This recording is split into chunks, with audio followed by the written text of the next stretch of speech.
I just finished reading Chaos and Order, which is the fourth entry in the Gap Cycle by Stephen R. Donaldson. From the outset, I can say that this is probably my favorite book in the series so far, which is what I thought about each of the last entries.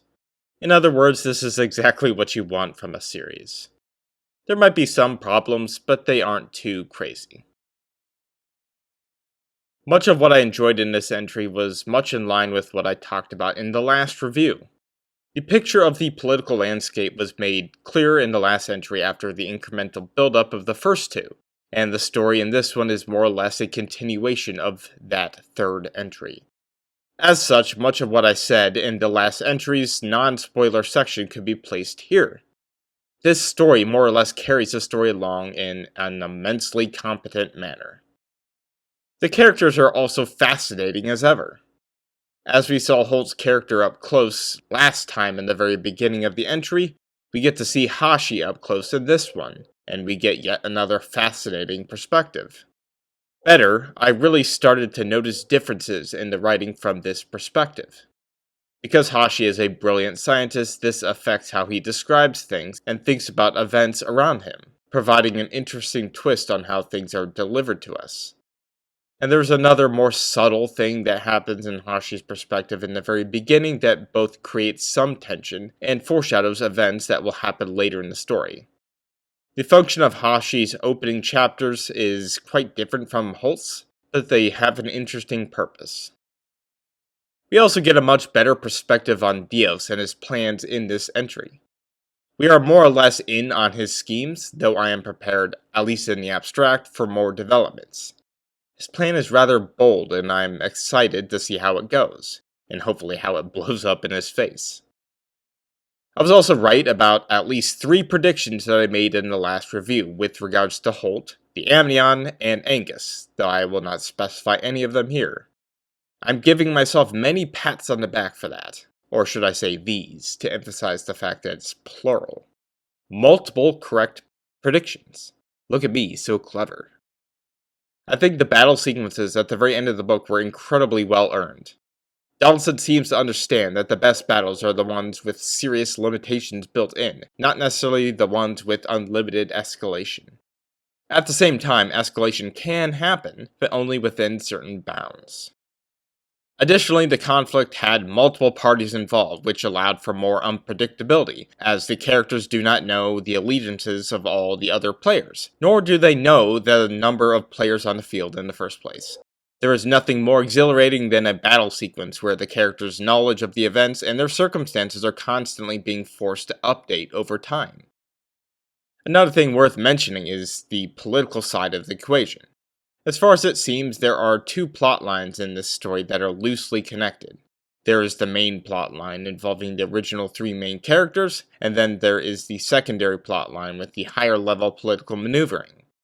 As the events on the ground unfold, there is also the politics, and we finally see the endpoint of one key political movement that was set in motion in the third entry. I love the way in which this was presented. Things seem to pan out one way, and technically they do land in one direction, but all the seeds are sowed for something to happen in the last entry. Even if I delved into spoilers, I would not be able to say anything specific. I would only be able to speculate. This is the best kind of development. We also get a hilarious end to a character, maybe 2. Either way, I quite simply laughed. Finally, I thought that there were some problems in the series that are also beginning to crop up. There are a lot of missed opportunities, and while some of them might be addressed in the last entry of the series, I still think that the story would have been augmented if these various complaints had been addressed earlier in the story. Overall, I thought the story was amazing, the best in the series so far. I will give it a 9 out of 10. In this entry, we get a closer look at Hashi, and what we see is something more complicated. He is certainly his own man, and he is not sycophantic in any way. He is willing to lie and send half-truths to Dios in the aftermath of Thanatos Minor exploding. And in general, I'm sure. In the very beginning, we see Hashi operate so freely that it really looks like he has his own ends in mind. He acquires information by his own means, reasons his own way to conclusions, and even takes drastic action in the face of his conclusions. And he does this all behind the back of Dios. He literally orders the deaths of all the occupants of Trumpet, because he is startled that Morn has somehow survived. This actually leads to another point worth mentioning, which is that Dios never told him about his plan to have Morn survive. Hashi is not wholly in the know either. And Hashi's reaction helps flesh out his character by showing that he is not sinister in his motives, relative to Dios. He actually wants to help Dios. He just thinks that he knows better and can help from behind the scenes. This is further shown in the council meeting where the bill is finally proposed by Vertigus. It is obvious that Hashi wants to help Dios based on his reactions to the situation. He even saves the day, which I did not expect.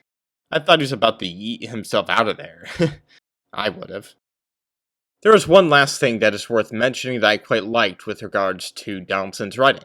In the first Hashi chapter, we see him drum up a theory based on the knowledge that Source's ship is the former Gutbuster, which was the ship that got Morn's mother killed. Basically, Morn wanted revenge on the ship. But the reader knows that this is false, if only because Morn is not aware of the nature of the ship at all.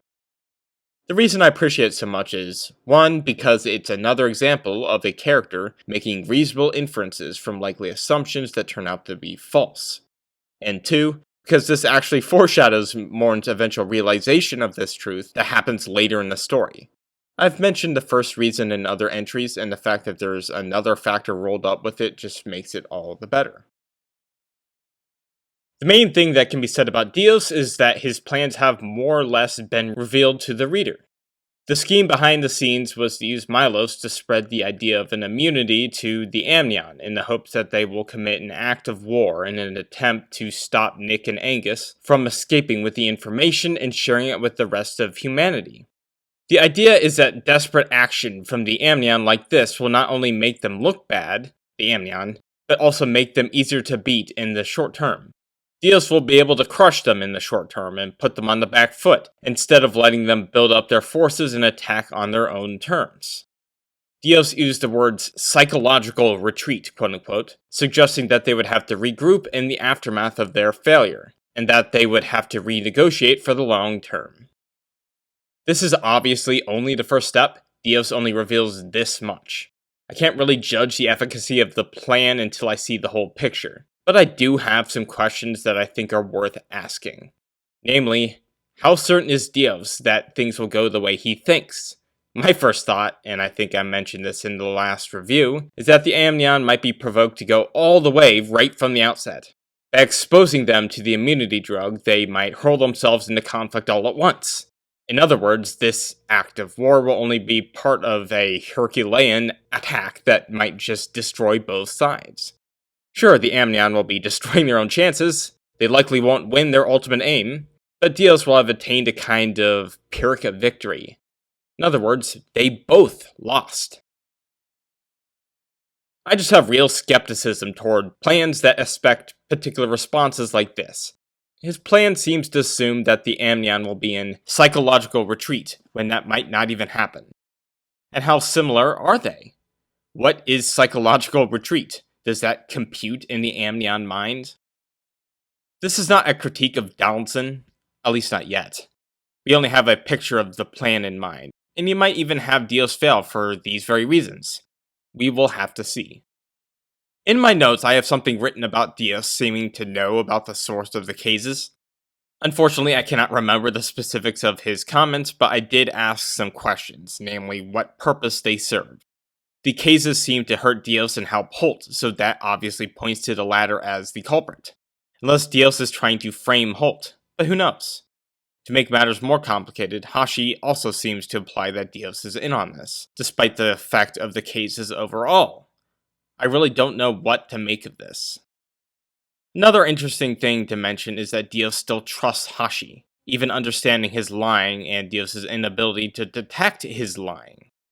To be fair, this is all bounded by Dios' options, which are not optimal. He cannot just replace Hashi, but it shows that their relationship is very complicated.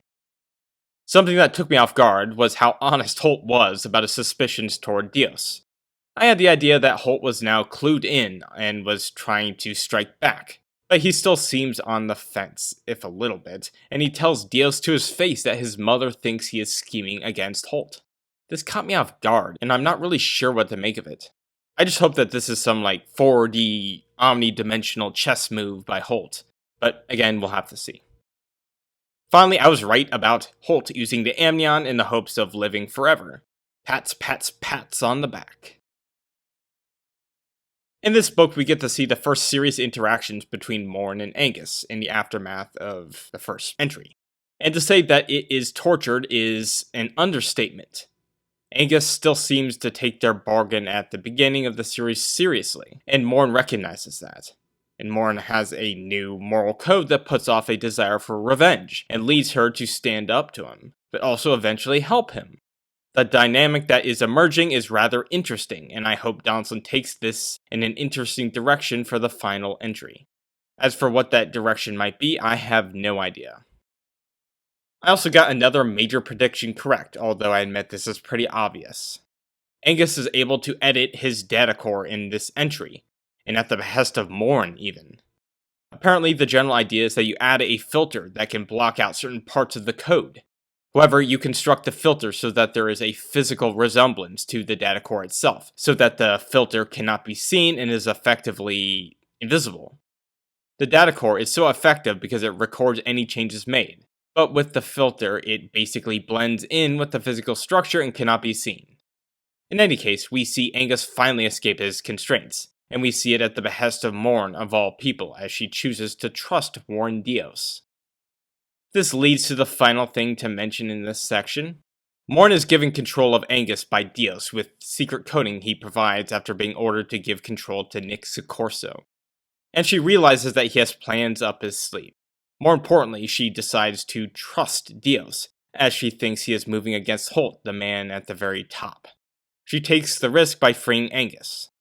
Finally, it is also implied that Dios does expect Angus to be released from his data core, as he knows that Angus can edit it. We saw that in the second entry. Calm Horizons and Soar are the two ships that managed to survive the destruction of Thanatos Minor. And because Saurus is bent to their will, she is forced to chase after Trumpet as it flees from the planet.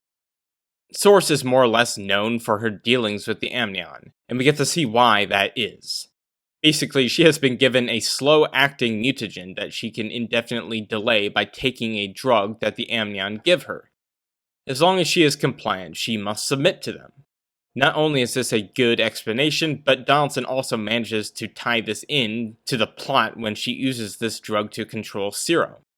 We also get to see our first reference to the hive mind from her perspective, with hints at how the Amnion function. And this is supplemented by the ancillary reading that Donaldson provides later in the entry. Basically, humanity has no idea how the Amnion work, though they do know that the aliens communicate in ways that go beyond speech. One theory is that there is a literal hive mind similar to ant colonies, while others think it is metaphorical. Unfortunately for the first explanation, the introduction of the machine for instantaneous communication seems to imply that they aren't all interconnected like a hive. Unless space complicates that, ants communicate through pheromones, so it's still like a physical process that would not work in space. So, again, we'll see. Either way, I can sense something looming in the last entry that could change everything.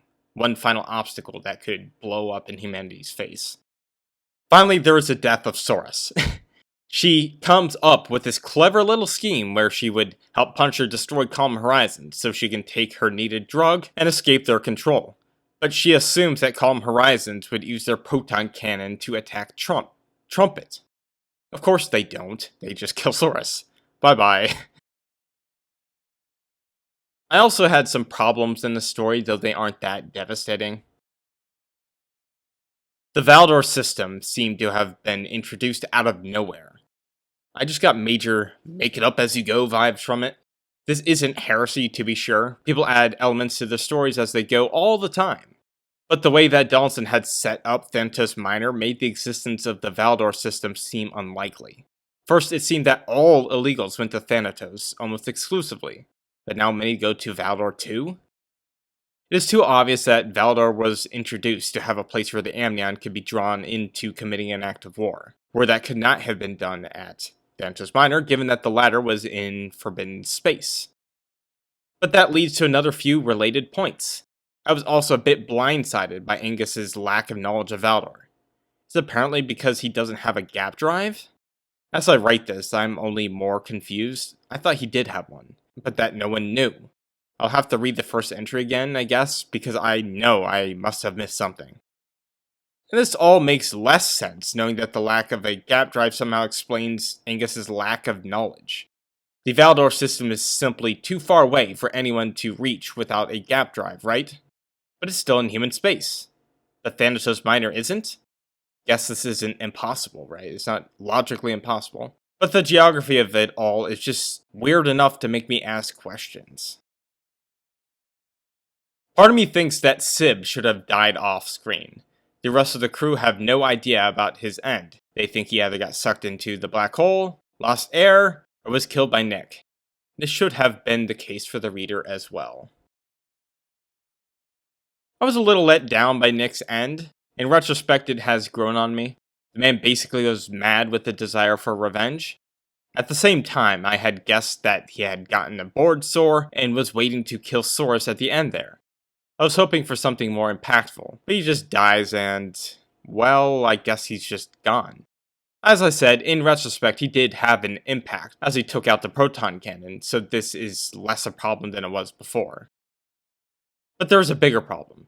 The whole time I was predicting his return, it was on the basis that we still did not know his real name. He took on Nick's name after being taken advantage of by Soros. I thought this was setting up something in the future. Unless Donaldson has some posthumous twist, this went nowhere. Another problem is the execution. Soros does not know Nick as Nick. He took that name after her betrayal. So why does she refer to him as Nick, especially if he means nothing to her? And the fact that his name change was apparently never meant to be a great reveal only makes this more a problem. I think Donaldson made a slight execution mistake here. In this series, we see the forced birth of Davies, which leads him to having the mind of his mother, a woman no less, and a male body. Setting aside the interesting connections to modern politics, I thought that Donaldson could have done more to explore this idea. I don't think he had trans people in mind when he wrote this, or if he did, then it feels more like a check-the-box kind of inclusion. But trans inclusion is not the point. What matters to me is I got more telling than showing when it came to the occasional references to Davies being a woman on the inside, or being anyone else. I never really felt it, and I had an idea of how it could have been done. Basically, get more personal. Specific memories should have been included from the intimate points in Morn's life. Davies should have had recollections of things like Morn losing her virginity. This would have been quite impactful to Davies, not simply because she is his mother and because of the extreme intimacy, but because of the sexual nature. The idea of a man remembering sex as a woman is profoundly disturbing, and the feeling of sexual dysphoria would be so profound. Do I really fear Holt at this point? No. I get the threat in the abstract. I understand the influence he has and the control he flexes for. But in all the appearances on screen, we only see his vulnerabilities, if anything. Donaldson always mentions the fluttering of his eyes and the shake of his hands. I get that these are defining motifs, but they make him appear weak, if anything. I still don't get the sense that he is doing anything in response to Dios either. Maybe the cases? The fact that he is so honest to Dios about his suspicion is yet another reason he does not feel sinister as he ought to. Why did he let Dios go ahead and hire Kawina? Shouldn't that be a red flag? He ought to be flexing more influence than just giving Angus over to Nick, which gets subverted anyway. I hope Kawina turns out to be a Holt plant, but the odds of that are very low. I talked a bit about Dios' ideology in the last review that I wrote, and I had some confusions about what he was trying to achieve. I am now going to operate off the assumption that Dios is a reflection of Donaldson's own ideology. I think I disagree with the ideology, so I want to talk a little about that in this review. To start, my understanding of Donaldson's ideology is as follows. 1. The Amnion are the main justification for piracy. They are the forbidden entity that pirates sell their product to. 2. The UMCP is justified by the Amnion, as the former are against piracy that the Amnion create. 3. The UMC's power is maintained by keeping the Amnion alive, namely by suppressing the immunity drug. So, making the immunity drug public will lead to the destruction of the Amnion, which will also cause the UMCP to lose relevance, which will cause Holt to lose power. And then there's also a fourth point. He also believes that the UMC can then be replaced by different institutions run by people of better character, and that this will make the world a better place. Quote, the borderlands needed men and women with the force to extract safety and order from the conflict, and the goodness to do their jobs without becoming just another kind of gutter gang. Unquote. Min Donner and Morn Highland seem to be the people of goodness. My first objections, which I mentioned in the last review, were with respect to Assumption 1 above. I just did not get why piracy was being tied to the Amnion to the degree that Donaldson seemed to be implying. After all, we have piracy in the real world, and there are no aliens to my knowledge. But I think the main point Donaldson is making is that they cannot be negotiated with or appeased by some benign system that could set up economic relations that would destroy all incentive for piracy. And this is possible in the abstract if all parties are human. That lets me highlight what I think the actual point of contention is then. I think it comes down to 4. The political theories that I adhere to are the ones closer to game theory, like the one put forward in the Dictator's Handbook.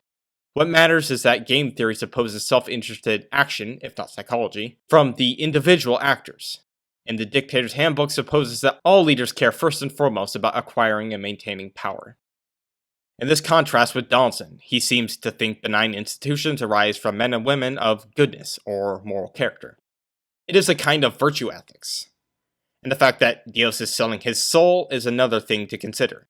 He's acting for the good of the world, but he is doing many awful things, and will almost certainly come crashing down with Holt in the end. And I think that character is almost always irrelevant to determining what a benign institution is. My assumption is that leaders care about acquiring and maintaining power first and foremost. And the reason is rather straightforward. These people are selected for over time. Those who don't prioritize power are more likely to lose it. The opposite is the case for those who do. Instead, you make an institution quote-unquote benign by orienting the incentive structures so that leaders maintain power by appeasing as many people as possible, hence democracy. If your power depends on millions of voters, then you will have to appease them all with helpful policies, if only for pragmatic reasons. The reason this matters is that Donaldson is skipping over the most important part by giving the wrong answer. Men and women of character exist, but they don't hold on to power very long, either by design or for reasons that I mentioned here. The process of setting up these institutions is also incredibly messy, and that will lead to piracy. Unless the power of the UMCP sans the UMC is universal, and unless they have some neat little economic order to disincentivize piracy, that piracy will exist. The vision of progress is all downstream of establishing something benign in place of Holt, and it is not men and women of character. We can't just have a self-sacrificial wrecking ball like Dios pave the way for people of character, but an empire-building tyrant as well. And like Holt shows, this undermines the system of incentives that would mold rulers into nice people that we would need them to be in the end. Look at the West, particularly America, today. Overall, I like the book. I will give it a 9 out of 10. I have now released both volumes of The Paths We Have Taken, which is the first arc in the Broken Reality. This is my grim, dark, epic horror fantasy series. It takes the political intrigue of A Song of Ice and Fire, the abrasive characterization of Abercrombie, the long-term storytelling of One Piece, and the philosophical horror of the Second Apocalypse to explore the human capacity for cruelty. Check it out if you are interested.